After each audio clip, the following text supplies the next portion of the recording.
Well, hello, I'm Beth Morgan. I'm the creative choir leader, and I'm here today with Tim Allen and Kari Olsen-Porthouse. Hello, guys. Oh, I love that. We've got jazz hands going already. Straight How away. excited. This is how excited we are as three choir leaders to be in the same room. You guys have got a big concert coming up, which we're going to be talking about today, and I'm really excited about that. But before we talk about that, you are both sort of powerhouses, got powerhouse choirs. I wonder if you could both tell me about the choirs that you run. Who are they? Where are they? And what are they like? Sure. Well, my choir is called BeVox, and we are based in three cities actually. We're in Nottingham, in West Bridgford in Nottingham. We're in Lincoln and in Sheffield. And we are an open access community choir with an emphasis on having lots of fun, but also singing to a high standard and having as much kind of input from the singers as we can into the process.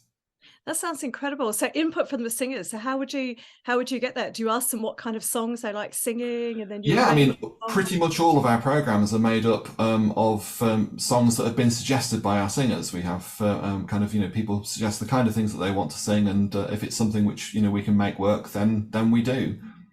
Wow. So what's the best song that someone's suggested so far, do you think? Actually, one of the songs that we're doing this time around is one that came from a singer that I'd never heard of. It's called Christmas Valentine, and it's a kind of 40s style kind of thing. It's a Jason Mraz and somebody else as a duet initially. Can't remember now.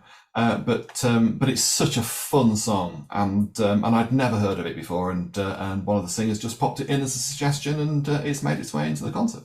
And it's there. So that's amazing. That sounds like it's going to be really fun. Now, you both have choirs in the same area, don't you? West Bridgford. So Kari, is your choir the same as Tim's or different to Tim's? How does that work then, that you're both in the same area? No, my choir is requires slightly less musicianship, if you like. So Tim's is sheet music choir, mine is all done by ear. Tim also rehearses every week, and I rehearse once a fortnight. So if you were looking for something a bit more than my choir, you would probably go to Tim's. I think Tim's very brave asking for suggestions. I don't ask I banned it. There's 150 of them. I can't take the pressure of all their suggestions. But yeah, we're nearly 5 years old, so this is very exciting for us that we've been going for this long, and we maintained most of them during the lockdown as well. So it's a real treat to be asked to go and do something with what we would probably call a proper choir. So come on, guys, aren't you really though? Aren't you competing against each other? Isn't that how this works? I think some of my singers have been with you, and I think there is definitely one lady who was in both choirs at one point, but they're on different nights. So quite frankly, you could go to both. Absolutely, yeah. And no, I always think that I would always rather collaborate with somebody than compete with them. Kari is such a kind of fun person to kind of to have in your life that there's no way I could possibly think about kind of competing with her. We all need a Kari in our life. Yes, I agree. Definitely. But no, in terms of the choirs and the singers and things like that, if we had when we said that we were going to have Kari's choir coming and joining ours for our concert this Christmas, a few people were like, "Oh, is that all right then?" And it's like, yeah. This is a bunch of people that love singing. We're a bunch of people that love singing. We've got so much in common. Wouldn't it be lovely to be able to share those things and kind of to have some fun with that, rather than kind of looking at them as the enemy? How ridiculous would that be? Absolutely. So your choirs are quite different. So how did you both meet? We met through your Inspire Club on Facebook, Beth. You did. But actually, you could be lurking around in the Inspire Club, which for those people who are listening to this that don't know what this is, it's a membership, an online membership for community choir leaders, which was set up during the pandemic, actually, where online was really the place to be at the time. But you could be lurking around in there. So how How did you actually make that connection? Was it online? Was it in person? How did that actually work? It was online initially speaking. It was we both seem to have choirs in Nottingham. Where's yours? West Bridgford. Oh, so's mine. It's kind of crazy in a way that we hadn't kind of crossed paths before that. No bumping into each other at the post office or anything? No, sadly not. No, but so it was all through kind of through little things on Facebook through Inspire initially speaking. But then Kari and I got chatting in that, and then it's like, well, surely we should we should talk more, and so then we kind of struck up quite a friendship. Well, you came down for coffee, didn't you? We met. Yeah, we met for a coffee just before either of our choirs had gone back to meeting in person, actually, wasn't it? We met up for a coffee in West Bridgford, and had we thought, who knows what's going to happen here. We might kind of get through our coffee and then be like, right, I've got to head now. But it was like 2-3 hours later, it was like, well, actually, I do actually have to go now. I don't want to, but I do have to. There was a lot to talk about. There was a lot to share, and this is what the Inspire Club is for us. It enables you to have somebody to talk to about something that they know exactly what you mean without having to explain yourself particularly. And it's the sharing. It's the sharing of ideas. I've tried this. Oh, have you tried that? I've not done that. Oh, and it's just that, and it's so non-judgmental at all. It's been great. Yeah. Well, I think that's like a success story in my in my voice. I think that's absolutely brilliant. It's fantastic to have colleagues that you can learn from each other. What have you? Because I think you've gone and visited each other's sessions, haven't you? And sung with each other and just kind of observed what's going on. So what have you learned? Can you give us one snapshot of just something that you've learned from each other? I think that when I went and sat in on a session in the West Bridgford Liberty Singers, Kari's choir, and I think that the biggest thing that I took away from it was have fun with it, and don't kind of get too hung up on kind of little technical details. Let's just relax, have fun, sing together, and that kind of helped reset my brain a little bit, because I can get kind of quite bogged down in detail sometimes. So having that seeing somebody that just had this approach of let's just go for it and enjoy it and have fun, and that being kind of the most important element of it was really refreshing. What I found with Tim's choir is it is lovely, and if you've not done this and you are a choir leader, I do suggest you do it. Go to somebody else's choir and just be the singer and enjoy it, and just soak up all the sound around you. Particularly impressed with the tech setup. There's a lot of kit there, Tim. I'm a bit of a tech head, it's true. So I like to try and apply the technology to help the singers learn in the best way that I can.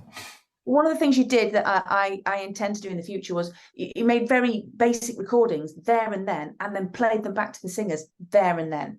As we all know what the whole thing sounds like, because we're still at the front, but of course the singers don't. I often invite mine to come and stand at the front. Would anybody like to come and listen to this and hear what I can hear? In fact, one of the guys, and he's been with us from the start, he did it for the first time the other week and went, oh, our audience are in for a treat. That was amazing. Yeah. Oh, yeah. It is lovely to be able to share that with people, but I think also to encourage the singers to really develop their kind of critical listening skills, so that it's not just that they're listening back to it and going, oh, that's nice that it sounds like that out the front, but I also encourage them to listen back to a recording that we've just made and go, okay, so that does sound great, lovely, what can we do now to make it sound even better? And actually get them involved in that process of working out what we need to do to improve things. And you know what? They are often far harsher critics than I am. We'll have a sing through of something and go, well, I didn't think that we got enough energy in that. And I'm sitting there thinking, well, you've got more energy in it than I was expecting. I record my rehearsals, so sometimes we'll do something. Let's say there's some sort of feature singing going on and there's lots of oohs and ahs going around it. And I say, there's too much ooh and ah. Then we'll do it again and it's much better. And I say, go back and listen to this recording, listen to the difference and see if you can hear it as well. And some of them will, and will comment back and say, oh no, you're absolutely right. It does sound better like that. And also you're empowering, aren't you? You're empowering your singers to be leaders There's a word for it, teamwork leadership, which I heard recently from Peter Carlson, who was one of the founder members of the Real Group, and he talks very much about teamwork leadership, of empowering your singers to have ownership of the music, to be able to make choices and changes when it's needed. I say, on that note, my lot are so excited to be doing this big posh gig that they are meeting in each other's houses and going and doing their own rehearsals together. I just take a photograph, send us a video clip, and it is lovely because I just step away and let them get on with it. They don't need me there bellowing down their ears. They've got all the learning tracks together, and they just get together and just make themselves feel a bit happier. And I think it's great. Yes, so you just alluded to it there. You've got a big concert coming up. It's at the Nottingham Albert Hall, which sounds like very big and grand, doesn't it?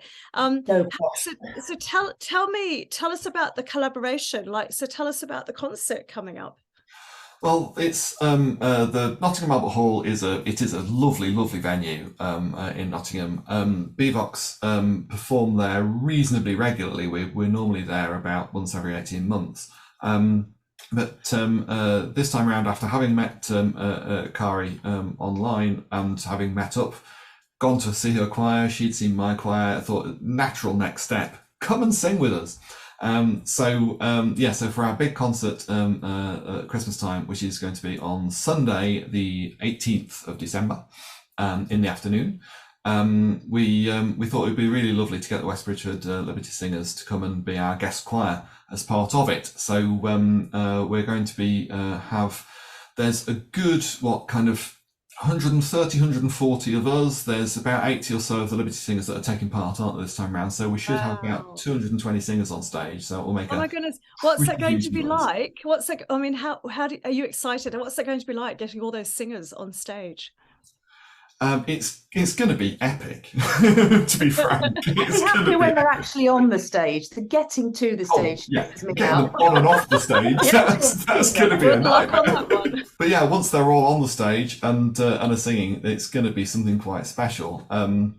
It's a lovely place to sing because it's got a nice acoustic to sing in. You can hear yourself kind of quite nicely. It's quite a grand building as well as a massive organ in the middle of the stage, which kind of is really imposing. In fact, if I remember correctly, the last couple of years or so, I think the final of the BBC Gospel Choir of the Year has been at the Nottingham Albert Hall. Oh, so that is prestigious. It really looks the business. Yeah. Oh, you used the word epic before, and I'm already getting the feeling that this is going to be epic because you've both got really fantastic, vibrant choir communities, and pooling them together and collaborating. And you both are really inspiring and dynamic, that I think the whole evening is going to be wonderful and a big joyful celebration of singing and coming back from the pandemic. Is this your first major concert coming back from the pandemic? Will be for us, yeah. We've never done a concert like this before.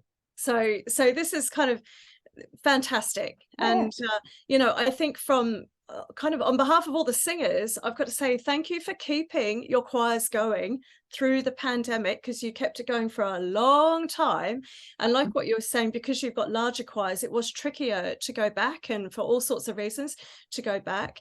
But you're here, and your singers have stayed with you and stayed committed because of all the effort and the passion that you both hold to make it happen and to keep them singing. So I'm sure that everyone out there is really grateful for that. So if people want to come to your concert, it's on December the 18th, December 3 o'clock in the afternoon. In the afternoon. And if they want to get tickets, how do they do that? They can head to the BeVox website, which is bevox.co.uk, and there are details that you can get tickets for that concert and any of our other concerts that we're doing as well there. And Kari, you've got it on your Facebook page, I think, haven't you? Yeah, it's plastered all over my Facebook page, the profile, the groups, the lot. So you need to, so if you want the details, you need to be following both of these choirs on your social media, your Facebook, your Instagram. Just get following them and get some tickets and help them make it just a wonderful concert, not only for the singers, but for yourself as well. So that's it. Good luck, guys. Break a leg. And good luck to all the singers. And maybe you'll come back and tell me about it once it's all finished. Oh, yeah, definitely.